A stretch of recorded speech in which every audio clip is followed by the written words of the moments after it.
When Solomon had finished building the temple of the Lord and the royal palace, and had achieved all he had desired to do, the Lord appeared to him a second time, as he had appeared to him at Gibeon.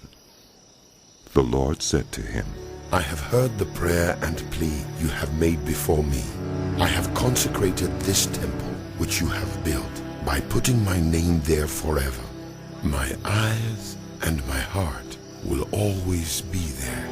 As for you, if you walk before me faithfully, with integrity of heart and uprightness, as David your father did, and do all I command, and observe my decrees and laws, I will establish your royal throne over Israel forever, as I promised David your father, when I said, you shall never fail to have a successor on the throne of Israel.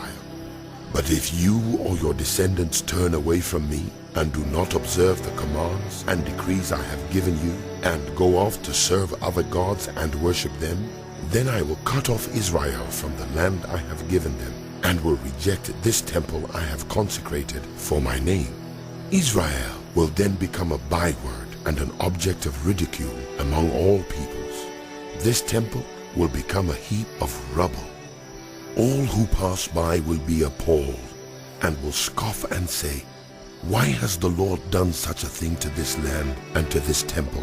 People will answer, because they have forsaken the Lord their God, who brought their ancestors out of Egypt, and have embraced other gods, worshipping and serving them. That is why the Lord brought all this disaster on them.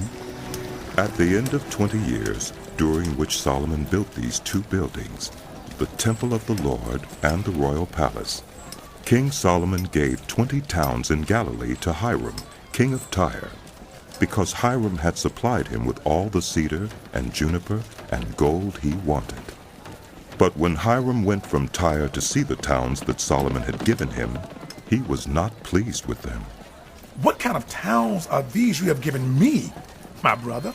He asked. And he called them the land of Kabul, a name they have to this day. Now Hiram had sent to the king 120 talents of gold. Here is the account of the forced labor King Solomon conscripted to build the Lord's temple, his own palace, the terraces, the wall of Jerusalem, and Hazor, Megiddo, and Gezer. Pharaoh, king of Egypt, had attacked and captured Gezer. He had set it on fire. He killed its Canaanite inhabitants and then gave it as a wedding gift to his daughter, Solomon's wife. And Solomon rebuilt Gezer.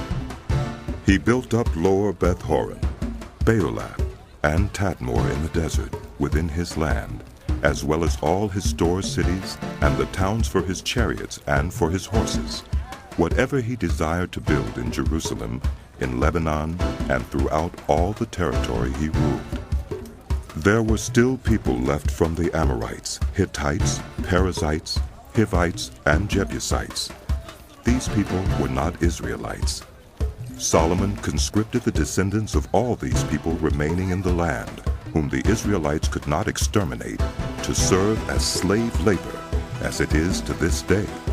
But Solomon did not make slaves of any of the Israelites. They were his fighting men, his government officials, his officers, his captains, and the commanders of his chariots and charioteers. They were also the chief officials in charge of Solomon's projects, 550 officials supervising those who did the work. After Pharaoh's daughter had come up from the city of David to the palace Solomon had built for her, he constructed the terraces. 3 times a year Solomon sacrificed burnt offerings and fellowship offerings on the altar he had built for the Lord, burning incense before the Lord along with them, and so fulfilled the temple obligations. King Solomon also built ships at Ezion-Geber, which is near Elath in Edom, on the shore of the Red Sea. And Hiram sent his servants, sailors who knew the sea, to serve in the fleet with Solomon's servants. They sailed to Ophir, and brought back 420 talents of gold, which they delivered to King Solomon.